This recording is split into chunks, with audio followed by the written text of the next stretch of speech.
Another one, huh? Another myth. Right? Another myth? That's where we're going. Good evening. We're going to explore another myth of Plato's, the Phaedrus. We've gone through the Phaedo, the Phaedrus, the Republic, and now we're into the Phaedrus. Phaedrus is very interesting because it combines vision of the afterworld in terms of the journey of the soul in respect to the upper world rather than the lower world. And it includes the function of this world, and therefore it's very significant. So we should then get a view of what it's like on two levels, because this is the journey of the soul. Let me get a piece of chalk here.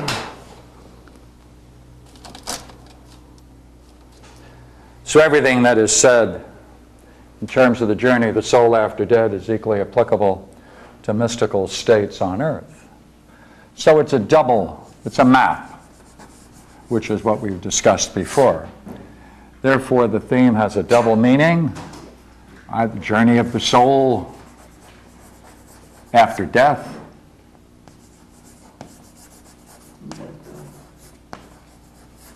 And we understand the idea of after death in Plato to be that interesting state of death where the separation of the soul can take place while you're still living. Therefore, the question becomes in Plato, if he defines death as the separation of the soul from the body now as well as hereafter, what kind of a journey of the soul is it? What does it encounter and what is it like? So we can take, therefore, the journey of the soul on those double meanings, after final death and the philosophical dying. Because remember what he calls the separation of the soul from the body, he calls that true philosophy. For true philosophy is nothing other than dying, the practice of death. And that is what death is, the separation of the soul from the body. So then, he adds some theme here that he really goes into, unfolds in a very interesting level, what he calls the fourth kind of madness. Madness.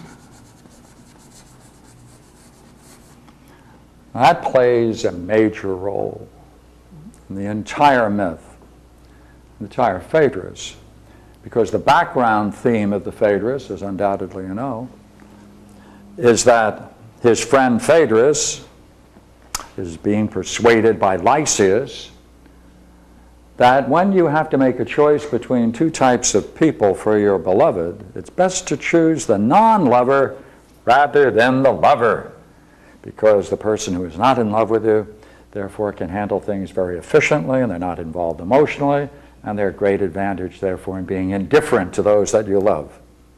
Socrates gets upset about this, and he says, this is terrible, because love is a madness. Love is a madness. Love inspires a madness. So the whole dialogue, therefore, is about madness. So, I have a very interesting quote I'd like to share with you. The greatest blessings comes to us through madness. And when it is sent as a gift of the gods. And when it's sent as a gift for the gods, it is for our greatest happiness. This, of course, is Plato, 245c, and the Phaedrus, as all of this is from 245 on. Then he makes a very clever distinctions. He says all of these are madnesses. These are madnesses, you see. Prophecy is a madness. Oracular power is a madness. And the muses have a madness. Three kinds of madness. And the fourth is philosophy. They're mad. They're all mad. Now, prophecy, to function right, there's a madness that takes over, sent by the gods as a gift. And prophecy, therefore, makes men fortunate afterwards. After the prophecy is revealed, time then allows men to adjust to a forthcoming event, and therefore it makes them fortunate if they understand and can relate to that prophecy. Oracular power, That's very good, he said. It keeps you safe for the present and in the future. Oracular power is a particular kind of function. It says whenever you encounter people whose whole families seem to carry along either a particular kind of disease or fate, negative fate, he said, then you need oracular power to break through that and then reverse it. We would call that some kind of therapy in today's world. That keeps you safe for the present and the future, but that requires, however, a certain kind of payment. Means, therefore, a person who is then relieved of that must then offer their prayers to the gods and be in service to the gods from that point on. The muses, that's another kind of madness. He says, true muse is mad. Homer and Hesiod, they're mad. He says, when anyone tries to become a great poet without divine madness, he said, they're rational and never makes money. I mean, it's very clever and it's very nice, but it doesn't inspire and it doesn't illuminate. Therefore, the muses, too, have a kind of madness, and that educates later generations. Then he pulls it together and he says, prophecy is to augury. Augury, by the way, is when you're using rational science to predict the future. Rolling coins, Chinese coins, or dropping the tarot sticks, all of these procedures are augury, where you're trying to find some correspondence between this world and what portends for the future by looking at signs. Oh, there goes a bird. Oh, it's a sign. That's looking at visible things in the hopes that you can understand future events through them. That's augury. So augury is a particular kind of practical kind of rational prophecy. So he says, therefore, prophecy is to augury as madness from the gods is to sanity of human origin, because the people who function on that way have to be very rational, they have to be able to look up the book of changes, they have to know it, they have to be able to relate to it. He said it's a kind of sanity. And he says, but the greatest of all madnesses here, he says, of the three is prophecy. Now we know the fourth kind of madness, which is philosophy. Right? Platonic philosophy is mad. What? Yeah, you can. Now look, he says to talk about this fourth kind of madness, he said you have to understand the soul. Now, for Plato, the idea of soul has two aspects. Soul, divine soul, or soul taken in general. Now, why does he do that? Look here. Wherever you see evidence of order, balance, symmetry, right? And especially developed patterns, that's signs of intelligibility breaking through, signs of intelligibility breaking through. But these are also the four primary categories, as you undoubtedly know, of the presence of beauty. These are aesthetic principles. Now, would you not agree you can look out in the heavens and you can see a vast order? You can go to the subatomic world and be startled by the supersymmetry of the subatomic world. We're facing nothing today other than more and more sophisticated patterns of order. Now, order presupposes intelligence. All of this presupposes some intelligence. But intelligence must be somewhere and function in some way, and therefore it must be in some sense contained, because intelligence is always contained in soul. Therefore, if there's intelligence in the universe exhibited by those four principles, then that presupposes there must be soul in general throughout the entire cosmos. This is quite interesting. This thesis is developed in Plato's Timaeus. That's his cosmology. And that's what we should do one day. His cosmology is magnificent, of course. And that's where he fully develops that theme. Now, he says, look here. If therefore soul in general operates through intelligence, then obviously it functions in two ways. It takes care of all that is soulless. And since the soul in general can take on many forms, it traverses the heavens throughout many forms. But when intelligence exhibits itself on the highest level, and the particular form of the soul exhibits perfection, then the soul in that intelligence can then soar. And this is where we get into the myth. When it's perfect, we say it's fully winged. And now here we get the idea of the winged, right? Now for those of you who are familiar with the soul, now there's a very beautiful soul with wings flying around.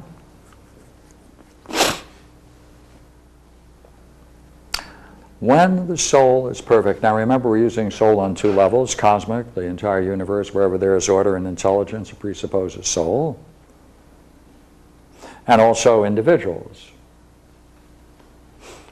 Now, at this point, soul in general, therefore, governs the whole world, and when it's fully developed, fully perfected in many of its various forms, and then ascends. Now we want to know about that ascension and how it relates to madness, because madness is our theme. Because of the many forms the soul can take, some are less capable of making that journey, ascending, because where it ascends is to the heavens, the higher heavens. Heavens is a word that is also Uranos, which is the god heaven, or Uranos. And therefore they ascend to a banquet and a feast in the heavens. Now, what is this image of souls? Now, behind every one of these images in the myth, there's a content. The content is an intellectual understanding of the way in which these forms are represent major ideas. The wings in Plato are the consequence of being nourished and grow. There's a certain nourishment and growth that has to take place, and that takes place when one seeks and has experiences of beauty, naturally, after all, wisdom, and goodness. That's what causes the soul to develop, gain strength, so it's for its flight into the heavens. Now there's a banquet in the heavens, and therefore all of the various forms of soul, and especially the highest expression of soul in its upward flight, is Zeus. And so when the banquet is announced, Zeus and 11 squadrons follow him, make a direct descent into the heavens for a banquet to be held on the highest top, as they call it, the top of the heavens. Now, as we said, the soul takes on many forms. Some are unable to take the flight. Some, therefore, are unable to reach that excellence or that banquet. And we have to understand, therefore, those that sought and those that fell. Right? The fall of the soul in the mythical world. How is that brought about? Now remember, this is a journey after death. Either one of those two ideas of death is agreeable. Now Zeus, of course, is the highest expression of soul, the divine soul, and therefore, as we have here, he's aloft with a winged chariot, because he doesn't have wings. The chariot that he rides is itself winged, and that's the highest expression of winged, because the whole body that he's with, therefore, must contain nothing but beauty, wisdom, and goodness to the highest degree. But so Zeus then arranges all and cares for all. Zeus cares for all. That's providential, right? Providential. Because in the Greek world, of course, providence is being able to see ahead, to be able to grasp the eternal. You're able to see and to see with such clarity that therefore that seeing can always be connected with a general goodness that develops. Therefore, it's a providential seeing. Video, right? Pro. To see, video, right? Providential. To see before, right? So it's the kind of vision that comes before intellect, higher than intellect, and always attains a certain insight into the nature of goodness. And that's Zeus. That's how Zeus is described. So with the 12 squadrons, they run up to the heavens. And as they run up to the top of the heavens, which in the myth is called the vault of heaven, they then, as you can see in this beautiful picture, there they are in the vault of heaven. And they journey all the way up. And of course I have them sitting there because it's easier to draw that way. They then reach the outer surface of the heavens and all of those souls that are able to make that journey. And therefore they can then have a splendid vision of the outer, or the what's beyond the heavens, which in Plato, of course, is pure being.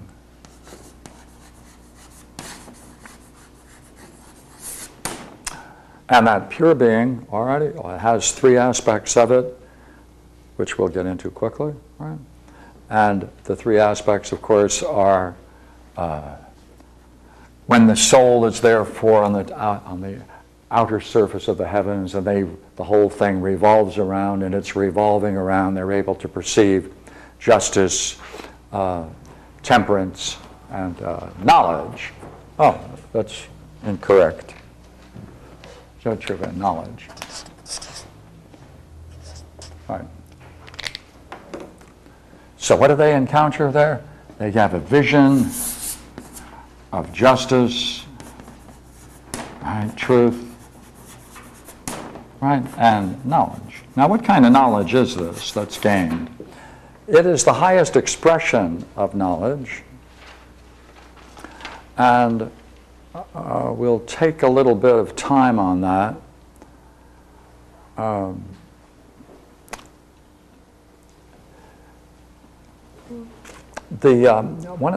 One of the highest aspects of being is, in the Greek, the idea of ousia. Now,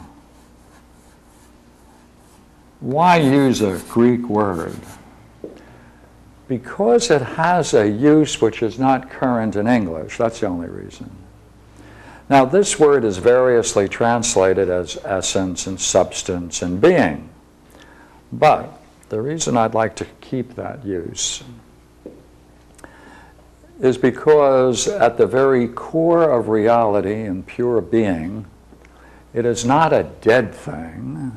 It's not only luminous, but it has a profound recursive property through it, turns upon itself, and therefore that being is recursive, turning upon itself, seeing itself in an intellectual vision where the intellect is seeing intelligently the intelligible. That's ousia. So recursive turns upon itself, sees itself, sees itself. Now, what does it encounter? Various translations of it: a colorless, formless, intangible, truly existing essence. Well, they're all negatives. Colorless, formless, intangible, these are all negatives. Dia negativa, it's all the negatives. But it's truly existing essence, and that word, of course, is our ousia. That's the true object of knowledge in Plato. That's what it's all about. Now,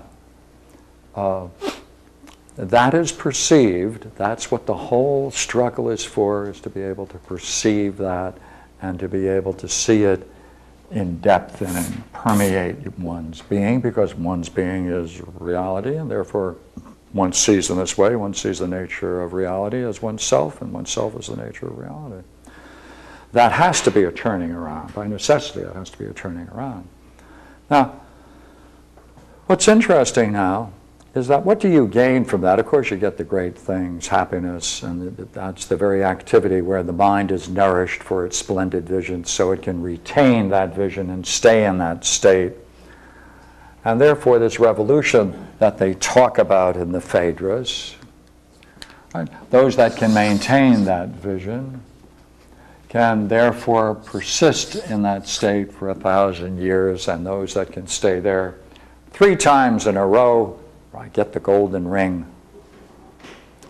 And they're free from free from harm for the next period and go on their own way. Now what that means is not clear, which we mentioned before in the other dialogues.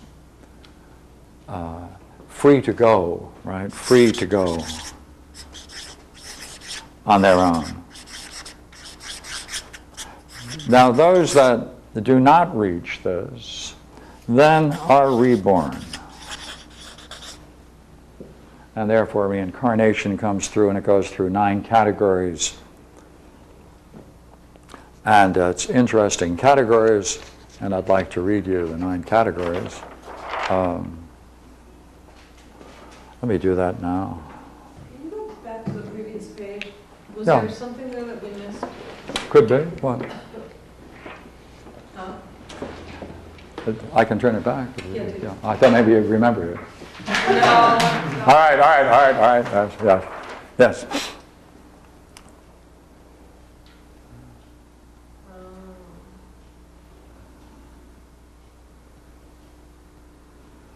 Okay. Thank you.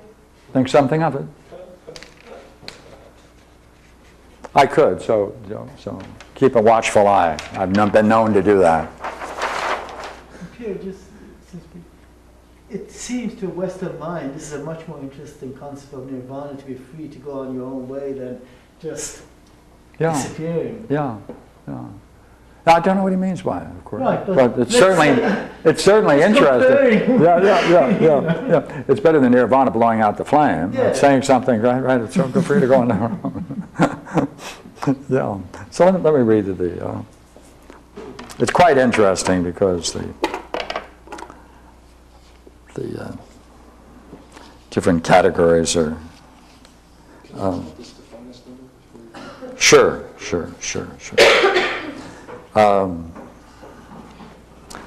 I'm at 248 D.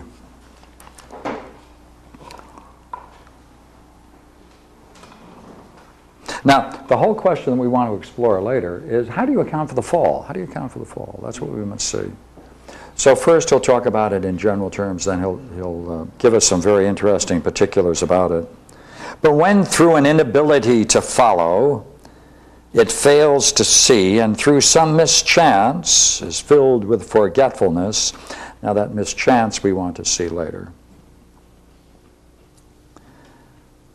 And is filled with forgetfulness and evil and grows heavy.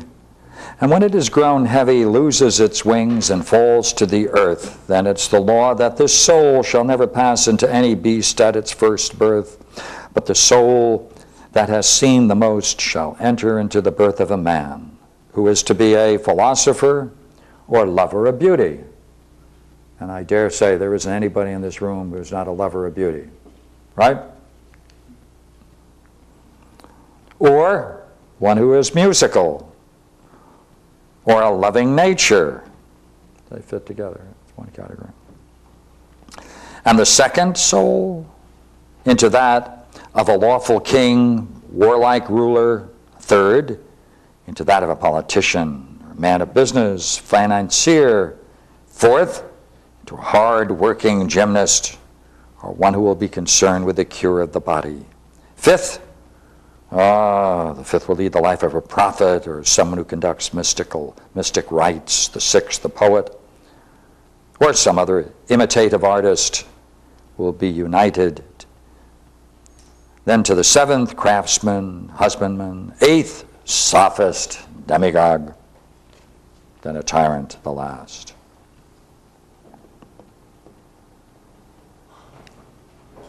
Now, let us get into this very curious Platonic idea, and what is he saying? Let me read you where we're going now. Then a human soul may pass into the life of a beast, and a soul which was once human may pass again from beast to a man. For the soul which has never seen the truth can never pass into human form. Here we are now.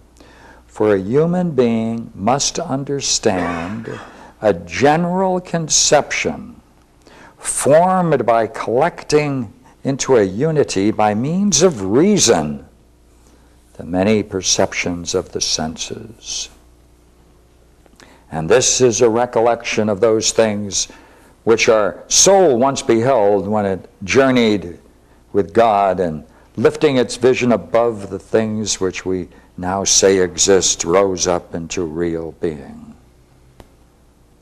And therefore it's just that the mind of the philosopher only has wings, for he is always, so far as able to communicate. Right? I like this sentence. Let me do it again. And therefore it is just that the mind of the philosopher only has wings, for he is always, so far as he is able, in communion through memory, which those things, the communion with which causes God to be divine. Now a man who employs such memories rightly is always being initiated into perfect mysteries, and he alone becomes truly perfect. But since he separates himself from human interest and turns his attention towards the divine, he's rebuked by the vulgar, who consider him mad.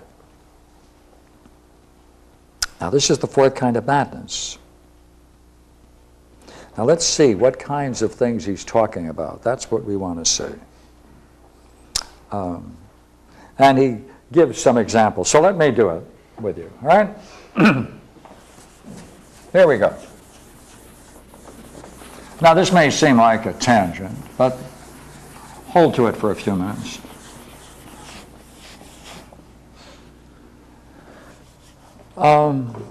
This requires you now to recall, of all the things that you've ever experienced where you'd be willing to say you encountered beauty.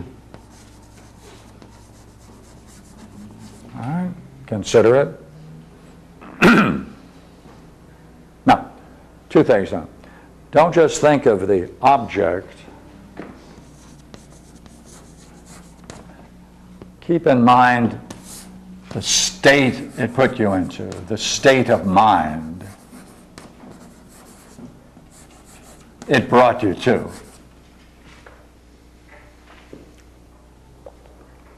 Mm-hmm.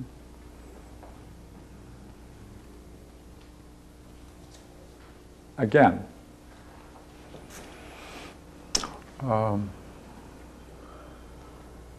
can you think of some times when through any kind of turmoil, any kind at all, you were able to whatever degree now, able to keep cool?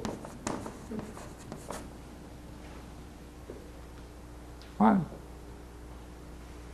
Think of it now, come on. Let the event, the object now recede and go again to the state of mind. All right, can you describe that state of mind? Describe that state of mind.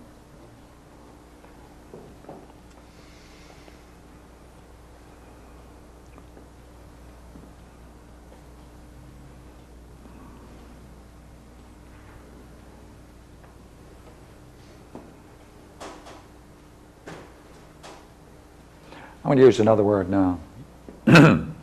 We don't use it too much, but I think it's worthwhile. Is there some sense in which you can say you experienced in some way a sense of righteousness?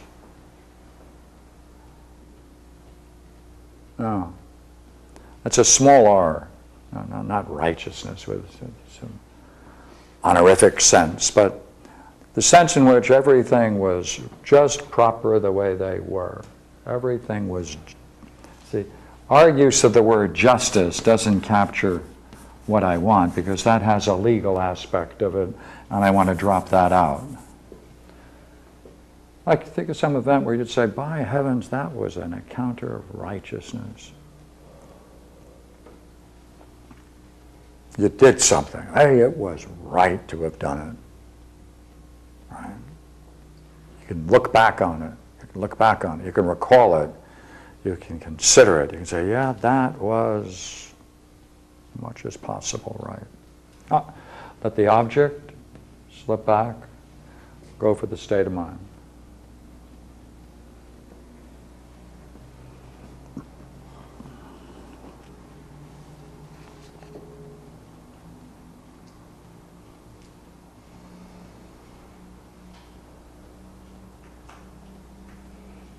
Okay, now here's where you have to bring, all right? You have three states we talked about. Now, I need one more. This may be a little hard to capture, but try it, all right? I'm going to move from righteousness to goodness. All right? It's adding another level to righteousness. You know, it was good, right? It had goodness. The quality of goodness was present.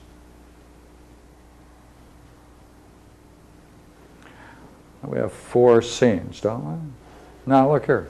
What I'd like you to do is to see whether you can now consider these 4 states of mind and gather them together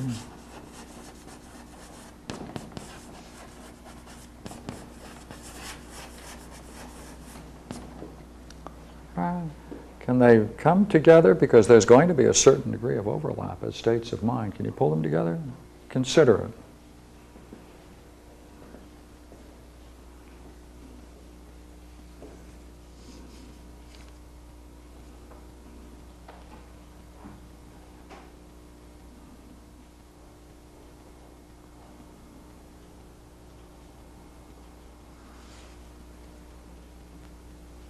See, because you did have a perception of these objects, each one was an object of your experience, therefore it's something you experience through the senses, right? And now I'm asking you to gather them together to see whether you can pull them into a unity. We're talking about an interesting state of mind.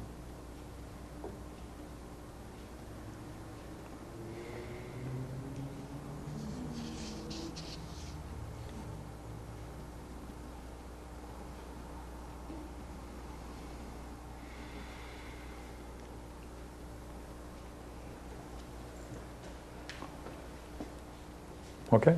All right. Now look.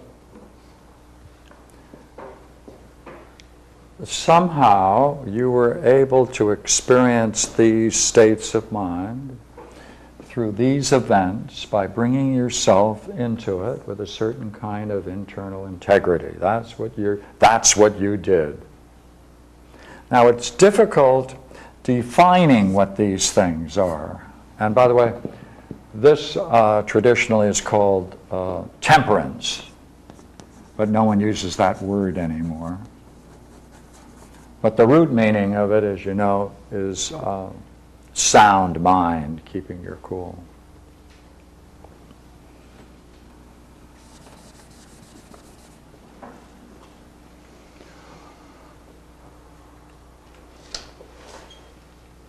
Now, would you be willing to go further and say that it's possible to experience these objects to a greater degree?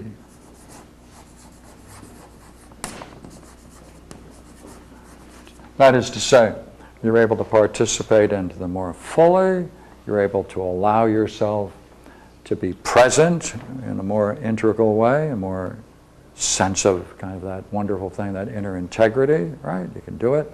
Does it admit of degrees? If so, what would it be like to expand this state to allow it to emerge more fully? That's what I want.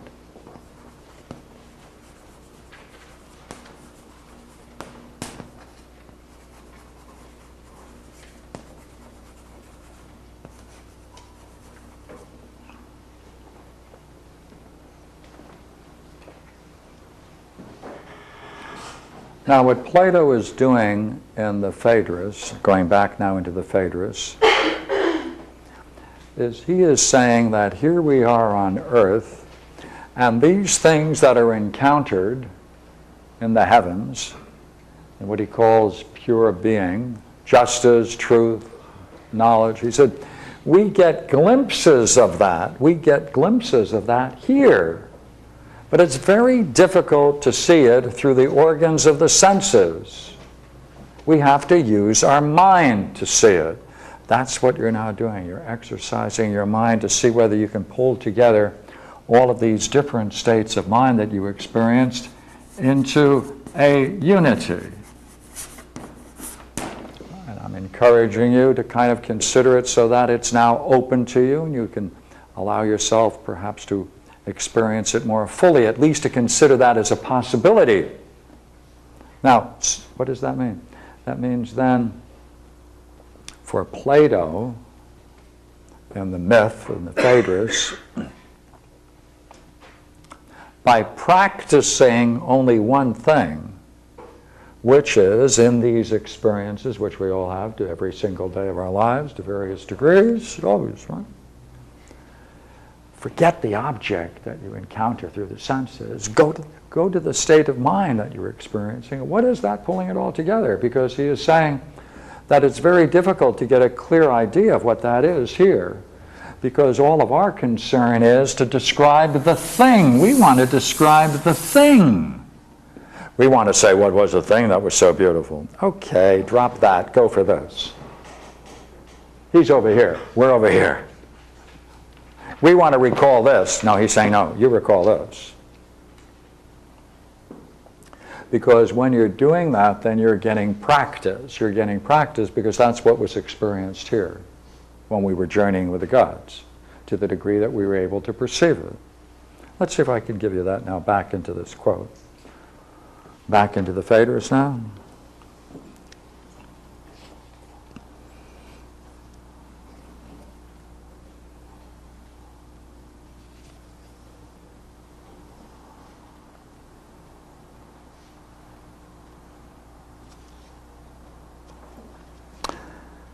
It's not easy, right?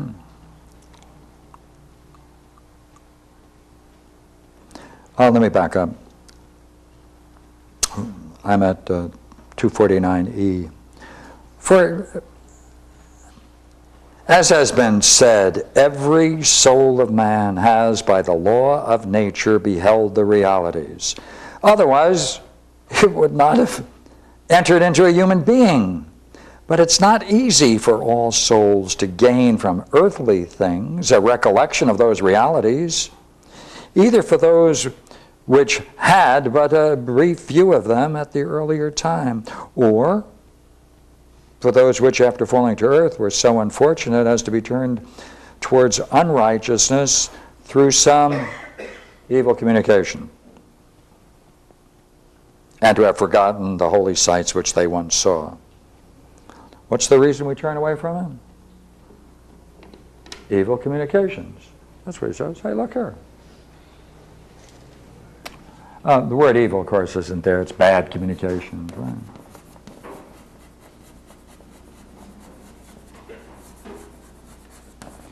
He's going to say this is the real problem, that we pick up certain attitudes and certain beliefs, and it's these beliefs that inhibit us from experiencing this more fully. We get caught here into things. Or we get into considering other things more important than these experiences. So let me jump in back into the text.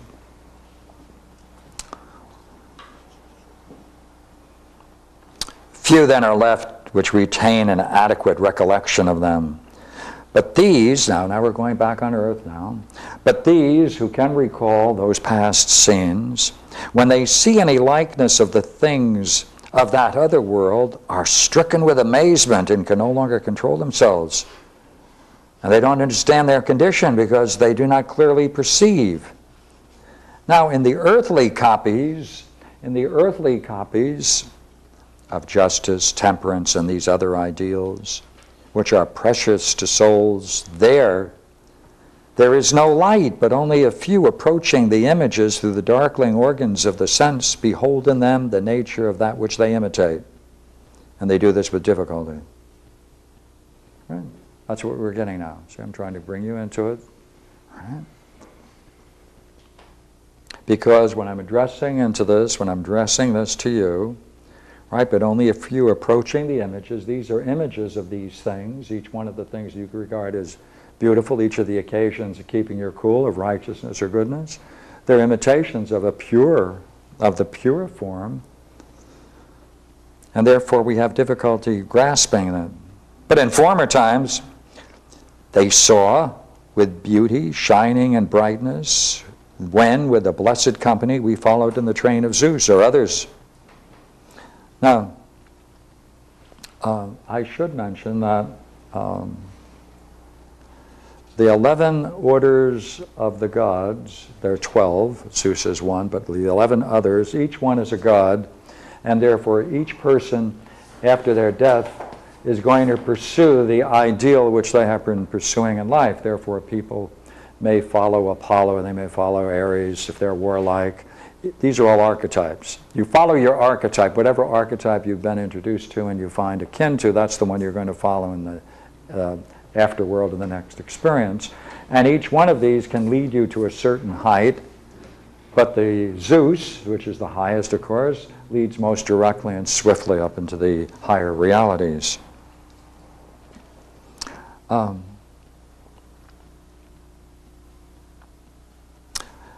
at that former time they saw beauty shining in brightness when with a blessed company, we following in the train of Zeus and others of some other god, they saw the blessed sight and vision and were initiated into what is rightly called the most blessed of mysteries, which we celebrated in a state of perfection when we were without experience of the evils which awaited us at the time. Right? Okay, what do we then? We become initiates to the sight of perfect and simple and calm and happy apparitions, which we saw in the pure light, being ourselves pure and not entombed, which is what he calls the body. So, this is an initiation into what he calls the mysteries. To practice this is a recollection, to bring this together into a unity. That is the very initiation into the mysteries, because in their pure form, remember that very loaded expression we had a moment ago? That's a very magnificent one, which I enjoy reading. So let me go back and pull it together now. For a human being must understand a general conception, this one, formed by collecting into a unity by means of reason the many perceptions of the senses, and this is a recollection of those things which our soul once beheld when it journeyed with God, and lifting its vision above the things which we now say exist, rose up into real being. Here's the great expression now. And therefore it is just that the mind of the philosopher only has wings, for he is always, as far as he is able, in communion through memory. See, you're recalling this. In communion through memory with those things, the communion with which causes God to be divine. This is the cause, in its purest form, of God being divine. Watch now, okay? Let's see whether we can have some fun. All right? As you've thought of these states of mind, can you tell me what kinds of words you use to describe that? Meditation. That's true. That's the process. Right? Here. Empty. More. Elevated. Elevated. Elevated. Nice. Elevated. Brilliant, bright light, Clear. penetrating everything. Non-moving. Absolute. A stillness. A stillness. Stillness, yeah. A stillness. Calm and still. More. Peak experience. Pardon me? Peak experience. Sure. Right. This is a peak experience. Egoless. Negatives, right? Egoless.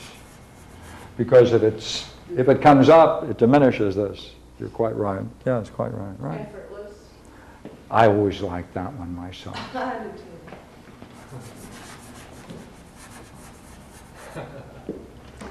One more step now already. And now if you have some, yes, you have a couple of more favorites. Profound silence. A profound silence. I can sneak that in there somewhere. Blissfulness. All right. Now look, Too many terms. Too many terms. Got to collapse them a little bit. All right, okay? Yeah. All right, now we got to see, we have to collect into a unity. That's what he told us to do in the text, collect into a unity. So we have to pull these more into a unity.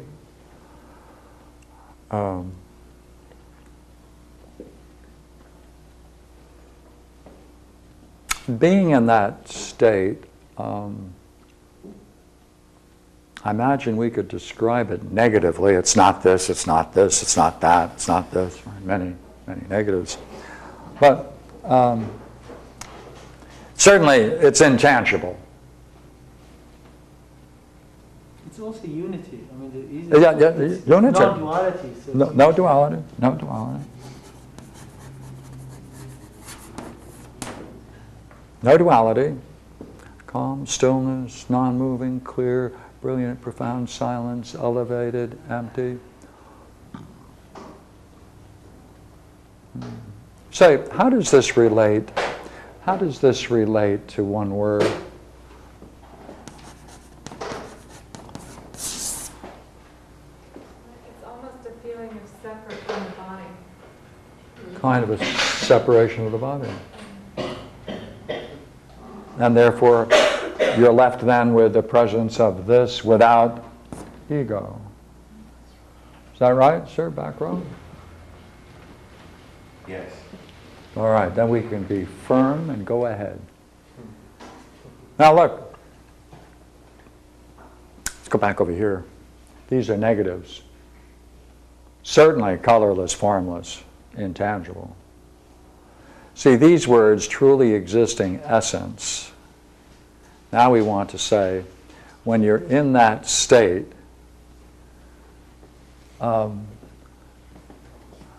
what are you aware of? Mind? What are you aware of? What is this stuff? What is this? Certainly you'd agree, it's not boring. Right? It's not boring. It's not dull. Here's the problem, see. Is this a glimpse of this? Because this is really saying, as we mentioned before, you see, this is mind, right? Not turning on anything other than itself. This isn't turning on anything other than itself.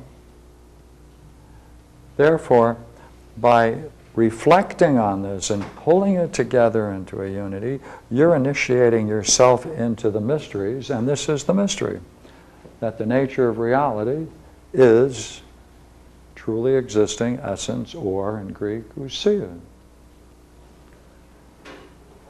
Now,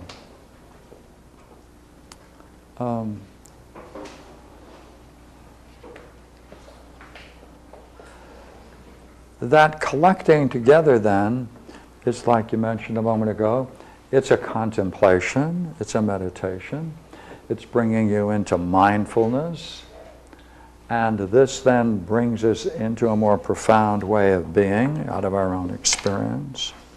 Now, Excuse me. yes, please. This is the first time I'm attending, so if I sound Oh, ignorant,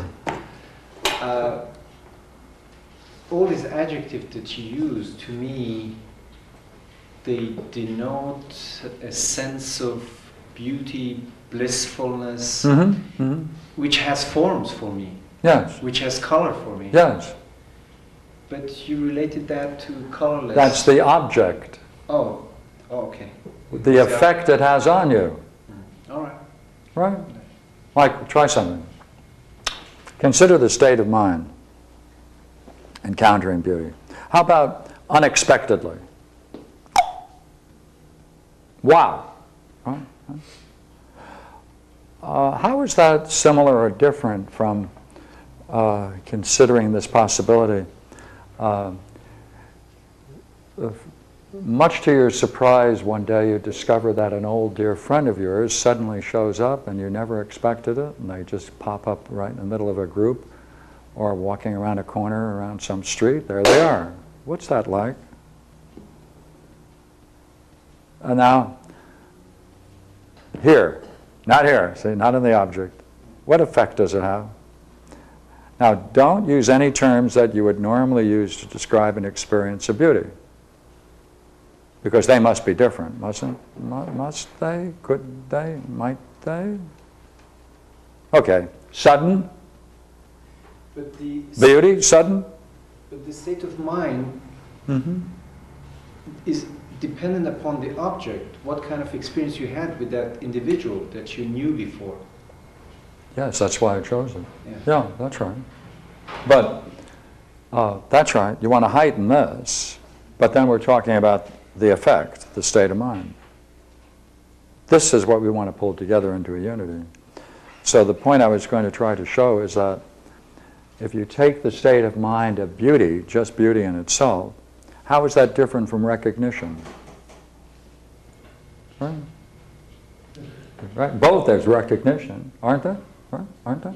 Recognition, surprise, wonder, right?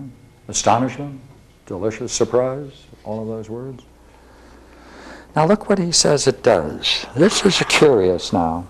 He thinks this can be cultivated. This can be cultivated. These experiences can be cultivated. Now,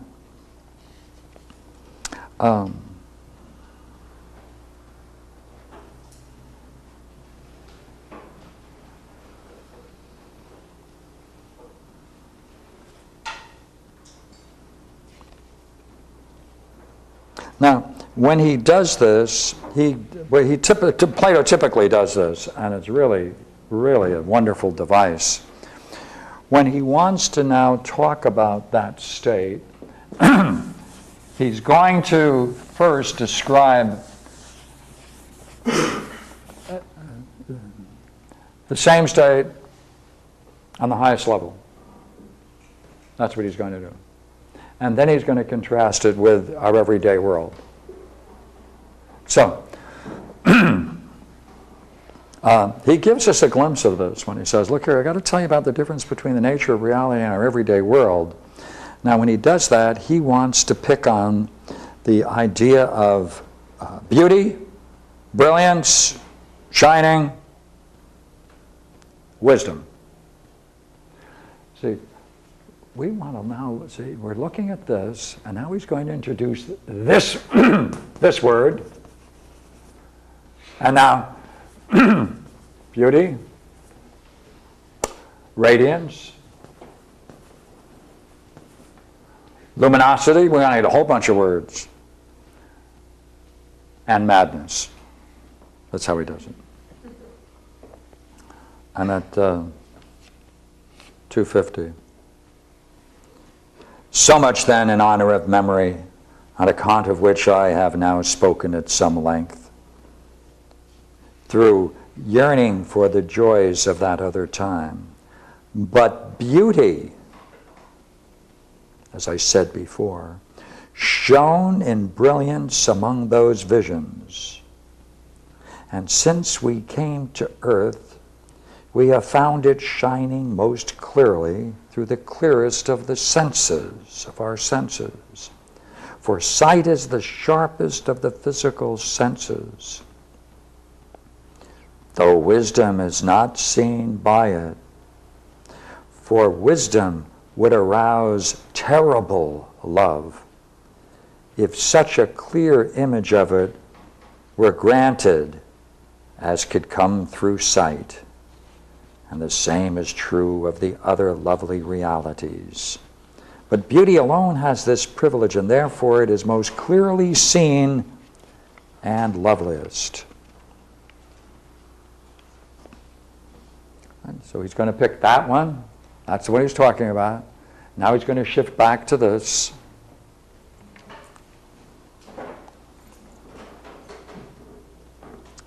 Now, I'm just skipping a couple of sentences. I'm going back here into the idea of initiation, which is where we were working. But he who was newly initiated, who has beheld many of the realities, when he sees a godlike face or form, which is a good image of beauty. Now, the effect. Watch the effect now. Shudders at first. Something of the old awe comes over him. Then, as he gazes, he reveres the beautiful one as a god. And if he did not fear to be thought stark mad, he would offer sacrifice to his beloved as an idol or a god. And as he looks upon him, a reaction from his shuddering comes over him. Sweat, unwanted heat.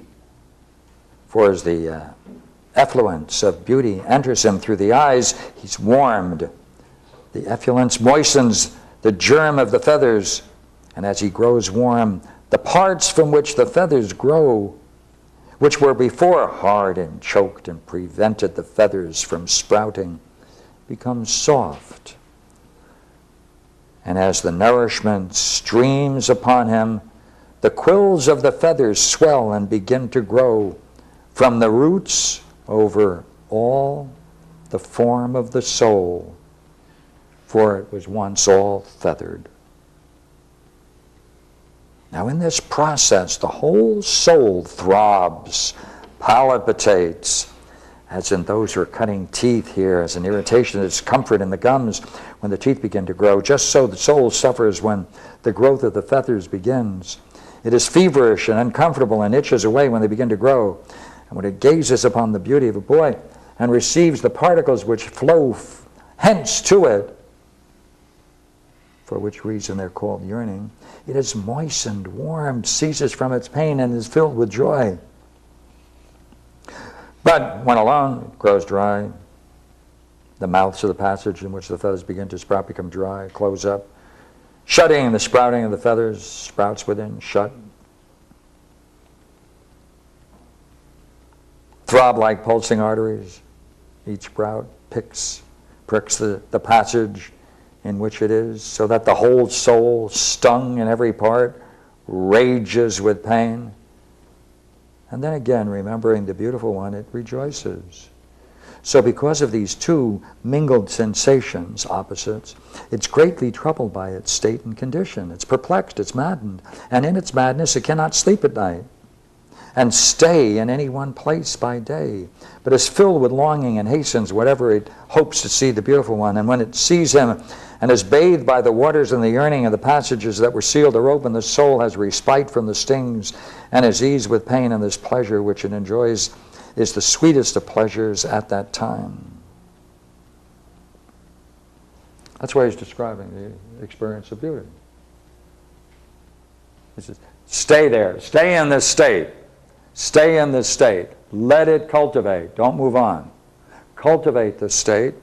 That's what causes the wings of the soul to become nourished and the feathers to grow, for the soul is all feathered. He says, right, the whole thing. Allow it to happen. Cultivate it. Don't turn it off. Stay in that state.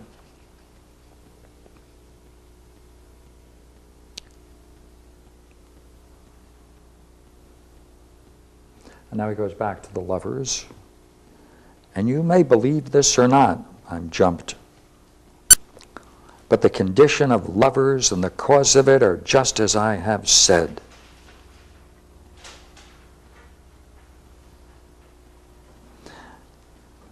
And now he's going to talk about the dynamics of love in this hierarchy. And this is what he's going to do. Right? Consider each one of the gods as an archetype.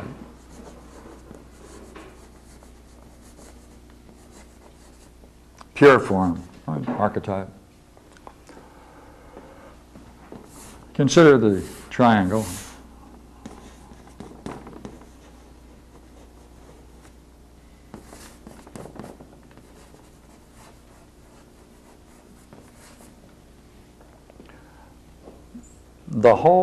The whole procedure in the Phaedrus myth is that each person has a particular archetype to which they're attracted.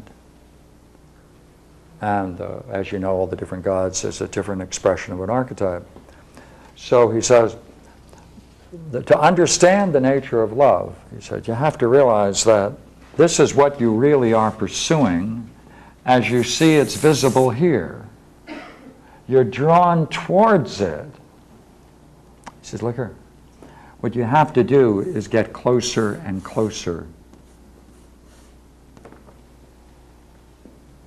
You're going to want to have the relationship which is a process. It's a mature relationship. It's a process where all of the key attributes of the archetype are brought into the relationship and guide the relationship. And in that way, the love then becomes, for both parties, they're both trying to become like the archetype. They then become a union with the archetype. That's the point. The distance closes.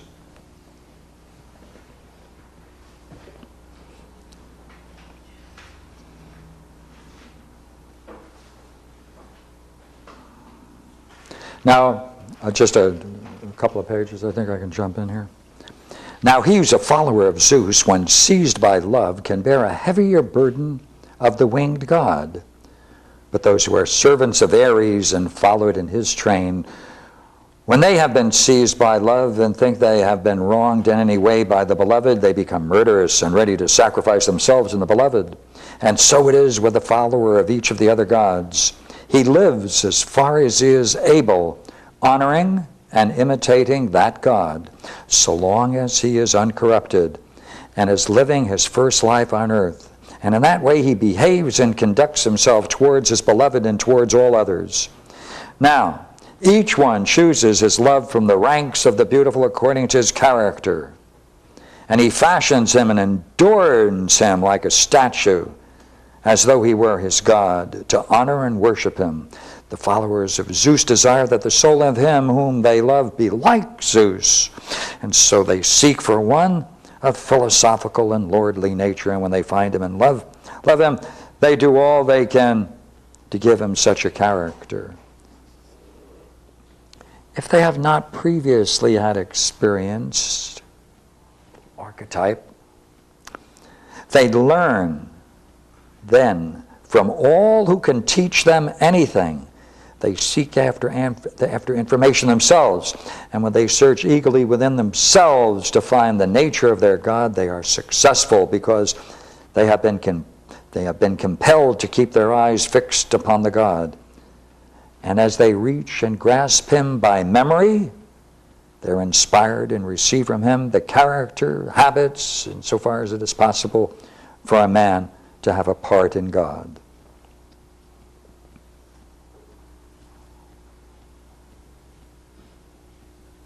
By imitating the God themselves and by persuasion and education, they lead the beloved to the conduct and the nature of the God, insofar as they can do so. They endeavor by every means in their power to lead him to the likeness of the God whom they honored. Thus the desire of the true lovers and the initiation into the mysteries of love which they teach, if they accomplish what they desire in the way I've described, is beautiful and brings happiness from the inspired lover to the beloved one, if he is captured. Right? You have to be able to capture that person. Right?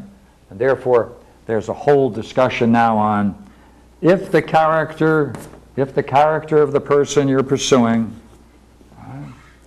fits the archetype and your own archetype, then the question is, then how do you find a way to capture the beloved?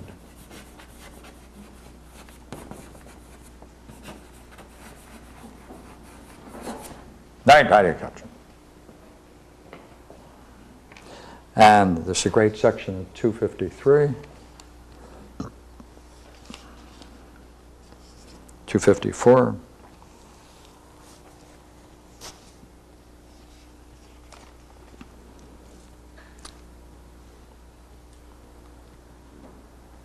And if he be captured, and the beautiful one is captured, right, is caught in the following manner. And now we have a whole way of how to capture.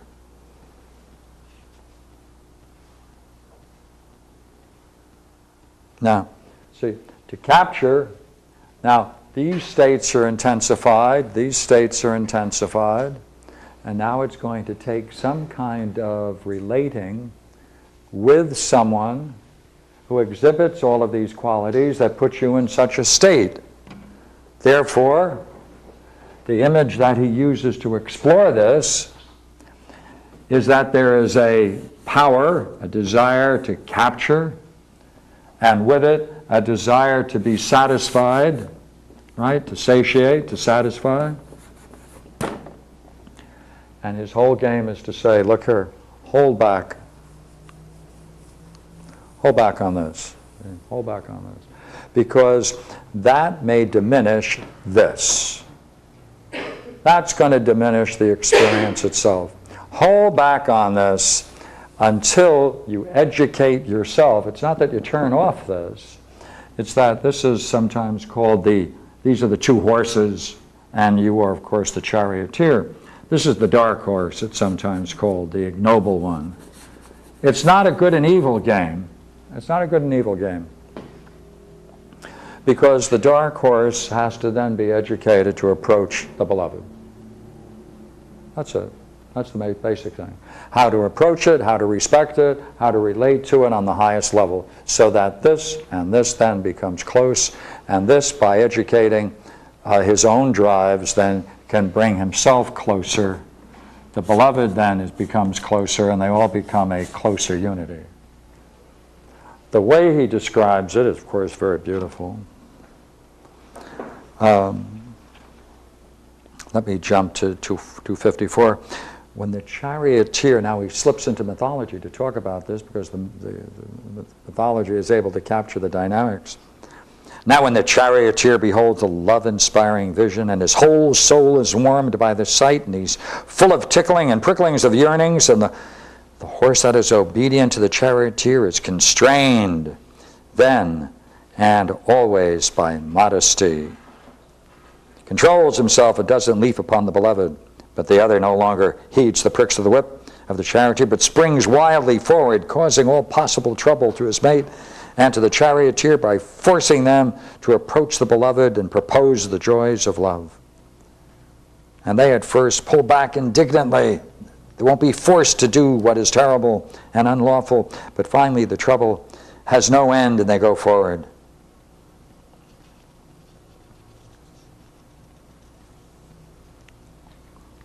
Agreeing to do the bidding. Now he has the confrontation and the reflection. He is going to see if he can maintain this state with greater degree of intensity as it's now exhibited in a person who is then going to function in this triangle. And that's going to take care, that's going to take a bit of careful managing. And he's got page after page of this struggle, and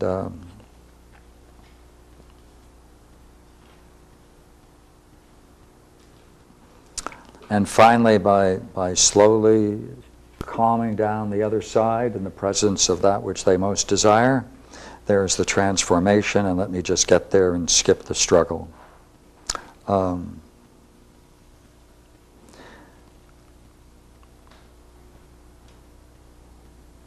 Now the beloved,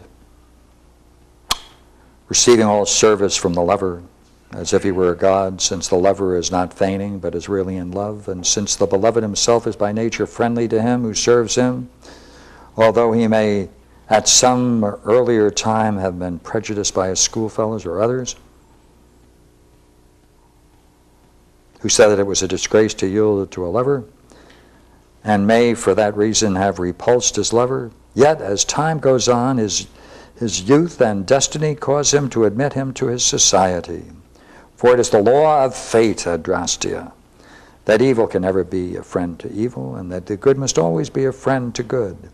And when the lover is thus admitted, and the privilege of conversation and intimacy has been granted him, his goodwill, as it shows itself in close intimacy and astonishes the beloved, who discovers that the friendship of all his other friends and relatives is as nothing when compared with that inspired lover.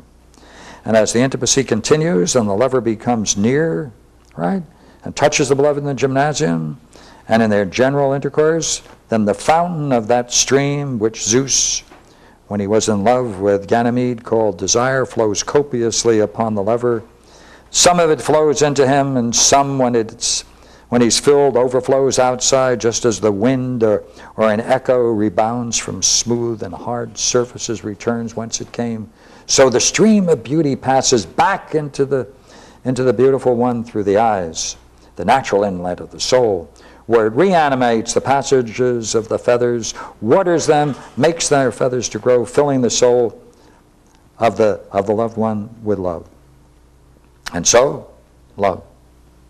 He knows not with whom, doesn't understand its condition, can't explain it, like one who's caught a disease in the eyes for another, can give no reason for it. But he sees himself in the lover as in a mirror, but is not conscious of the fact. Because the similarities are so great, he sees the other in himself. And the lover's presence, like him, he ceases from his pain, and in his absence, like him, he's filled with yearning, which he inspires, and love's image, requited love, dwells with him. Skipping like the lover, though less strongly he desires to see the friend, touch, kiss, and lie down with him, and naturally these things are soon brought about. Now, as they lie together, the unruly horse of the lover has something to say to the charioteer and demands a little enjoyment in return for the many troubles. And the unruly horse of the beloved says nothing, but teeming with passion and confused emotions, he embraces and kisses his lover and caresses him as his best friend. And when they lie together, he would not refuse a lover any favor if he asked for it. But the other horse and the charioteer oppose all this with modesty and reason. Now the better elements of the mind which lead to a well-ordered life and philosophy prevail, then life of happiness and harmony here on earth. Self-control, orderly, holding in subjection that which causes bad or evil in the soul, and giving freedom to that which makes for excellence. And when this life is ended, they're light and winged. They've conquered in one of the 3 Olympic contests. Neither human wisdom nor divine inspiration confer upon man any greater blessing than this. If, however, they live a life less ignoble, right, less noble and without philosophy, then certain other things follow. So, that's the way he constructs the myth. That's how he brings the two, right, the way we started. We said he's going to bring in the myth on 2 levels, a journey of the soul on one side, and he's going to bring in the earthly side together, so you can take the story on both levels. And that's the way he constructs the myth. I've skipped several parts because of the time, but I hope certainly that we can go back to it some other time. It's a great myth. And I did want to have a chance so you could throw open some questions, and perhaps I can read some more. Okay. Was this for the firstborn soul? Pardon me? Was this for the firstborn? There was a mention. Yes. See, because was it a myth where you come back, if you're going to reincarnate, Right. kind of you choose the ones who, within the Yeah. limitations Yeah. of your past karma, That's you right. choose where you're going to come back. So That's right. would you, under those circumstances, choose for one your archetype that you're going to follow, and look after beloved, etc.? Yeah, there are 9 orders, Right. right? 9 orders of reincarnation, right? And therefore, if is your point, if you are not among the first, if you're among the first, remember that's going to be the philosopher, the lover of beauty, all right? And would you then also choose the archetype you're going to follow? Yes, that's Zeus. Yeah, that's Zeus. That's right. Yeah, that's the leading one, Zeus. Another question. It seems, again, we think, let's say, war is always evil, whereas it seems that you can follow auras correctly or incorrectly. Yeah. That's right. That's right. Yeah, that's right. That's what he's saying. Yeah. We can be an Arjuna, right? Or you can be a fool in the battle. Yeah. Right where you were reading, just right where you ended, says, and when this life is ended, they are light and winged, where they have conquered in one of the 3 truly Olympic contests. Is that light in the sense of not having much weight, or light in the sense of luminosity? The image here is that that this is using the mind in this way, right, is a separation. And the separation of the body is being light, becoming light. Yeah. Or did you mean L-I-G-H-T? That's the question. Which light is he talking about? Yeah, which one is it? Well, in this game, it's the same. You become light, and the vision is the divine luminosity. So. Well, yeah, that's. Yeah. Well, I was wondering if it was like becoming light in the sense of like losing pounds. No, I don't know about whether it's just weight control. Yeah. No, but in the Greek, which word is he using in the Greek? I don't know about that. We'll have a new book out. Right? How to Lose Weight with Plato. I can't wait for it to come out. And then another thing. Yes. Something about either the gods leading into higher realities, or Zeus Yeah. himself leading into higher realities. That reminds me of the Last Battle by C.S. Lewis in the Chronicles of Narnia, when Aslan is taking them through all the different new Narnias, and it's like continued endlessly, and like, it gets brighter and more brilliant. That's true. And then the guy at the end says, it's all in Plato. It's all in Plato. Laughing. Right? They're all laughing. Hey, it's all in Plato. Yeah. Yeah, they say he's inspired by Christianity, but it doesn't make sense in terms of Chronicles of Narnia, does it? That's right. Yeah, Lewis. Yeah, but yeah, that's a great conclusion to the Tales of Narnia. It really is. Have Yeah. you read that, Joanne? Just part of it. You should read The Last Battle. The English have a BBC production of it I've seen on all video, of them. and they don't have all of them, but I think they have 3 of them, 4 of them.